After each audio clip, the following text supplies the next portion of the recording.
Donc Ernst Röhm participera au putsch de 1923. Donc il faut savoir que Ernst Röhm, lui, a recruté des élèves officiers pour prendre d'assaut des casernes et de maintenir un siège. Donc le putsch une fois raté, Ernst Röhm se rend et sera arrêté. Il passera en jugement, il sera reconnu coupable et il sera relâché le jour même. Donc Ernst Röhm, une fois que le parti nazi sera interdit, donc il rejoindra le Parti national-socialiste pour la liberté avec Ludendorff. Donc n'oublions pas que Ludendorff est à la tête de ce coup d'État. Donc Ernst Röhm veut amener les SA dans ce parti. Donc comme dit précédemment dans d'autres vidéos, Ludendorff a essayé de rassembler les gens du parti nazi derrière lui, mais cela échoua complètement. Donc Hitler reviendra dans la course à la politique, officieusement, après sa sortie de prison. Donc Ernst Röhm continue à servir les intérêts du parti nazi, mais après divergence d'opinion, il semblerait qu'il s'est brouillé avec Hitler, donc il quitta complètement la politique. En sachant que déjà des rumeurs d'homosexualité étaient derrière le dos de Röhm, ce qui a fait que ça l'a poussé aussi à quitter le milieu politique. Une fois dans le civil, il travaillera pour des usines et il deviendra vendeur de livres. Donc il semblerait qu'un ancien collègue de Ernst Röhm l'ait mis en relation avec la Bolivie. Donc il partira en Bolivie où il aura le grade de lieutenant-colonel pour justement être conseiller militaire. Donc pendant tout ce temps, la SA continue à vivre et justement il commence à avoir des révoltes dans la SA. Donc il demande toujours plus de droits et Hitler arrive à les calmer pour un certain temps. Il prendra même la tête des SA et Hitler demandera à Röhm de revenir pour prendre en compte la SA et Röhm accepta. Donc il reviendra en janvier 1931 pour devenir chef d'état-major de l'ASA. Donc le rôle de Röhm est de tenir l'ASA, ce qu'il fera, mais il va toujours rentrer en désaccord avec Hitler, parce que Hitler maintenant a une ligne de conduite de demander aux industriels des aides, et de négocier beaucoup avec aussi les officiers prussiens, ce que Röhm ne veut pas. Il a d'autres plans, mais Hitler là suit sa voie. Donc Röhm, n'étant plus officiellement le capitaine d'Hitler, là il va passer en tant que second et ami d'Hitler. Donc Röhm, pour tenir ça et ça, il va mettre beaucoup de ses amis à la tête du mouvement. Donc il faut savoir que Ernst Röhm est homosexuel, donc cela sera fuité dans la presse. Donc au début Ernst Röhm dira que c'est pas vrai, mais avec les preuves qui arriveront, après il fera son coming out, et après ça ne sera plus un secret pour personne. Donc à l'effet inverse de ce que voulaient faire les ennemis du parti, donc en fait dénigrer le parti nazi en disant qu'il y avait des homosexuels chez eux, c'est que les gens dans le parti resteront dans le parti, et il y aura de nouveaux membres qui vont s'engager dans l'ASA, des homosexuels. Donc il faut savoir que Goebbels râlera, ira trouver Hitler pour lui dire justement que Röhm est homosexuel, il y a les preuves, et que justement l'ASA commence à devenir un rassemblement d'homosexuels. Il faut savoir que l'homosexualité est réprimée par la loi allemande, article 175, donc c'est pour ça que beaucoup de gens du parti, pour insulter une autre personne du parti, diront « Ah, cette personne fait partie de l'article 175 ». Donc en gros, c'est pour l'insulter d'homosexuel. Donc, dans les personnes proches de Rome, il y a Karl Ernst. Donc, comme vous pouvez voir dans la photo, Karl Ernst, c'est le petit jeune, tout au début de l'ASA. Et Karl Ernst sera, en avril 1931, chef suprême de l'ASA. Donc Rome le mettra à l'ASA. Et beaucoup de gens diront justement qu'il a influencé beaucoup de jeunes, des jeunesses hitlériennes, à l'homosexualité.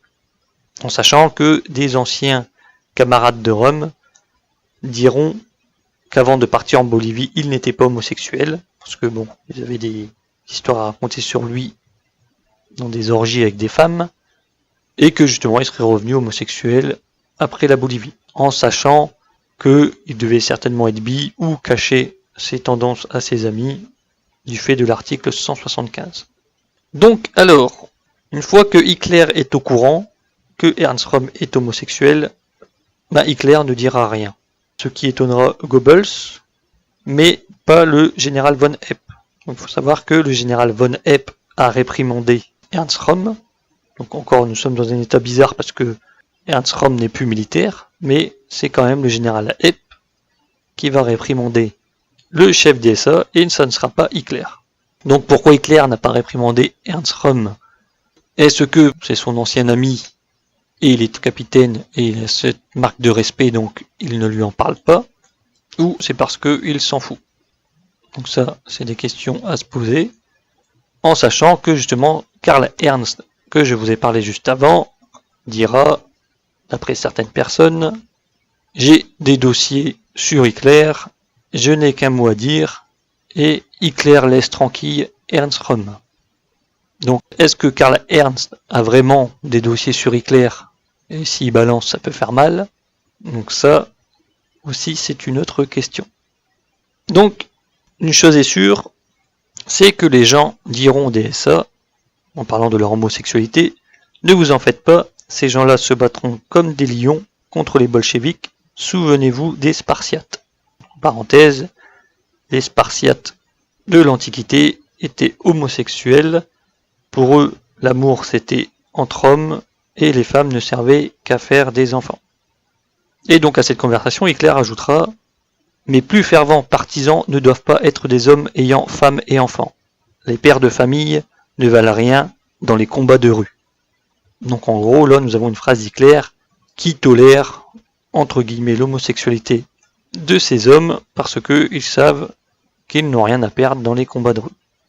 En sachant que Goebbels nous rapporte que pendant la guerre, une femme qui travaillait dans les studios de cinéma initiait à l'homosexualité des autres femmes de son entourage.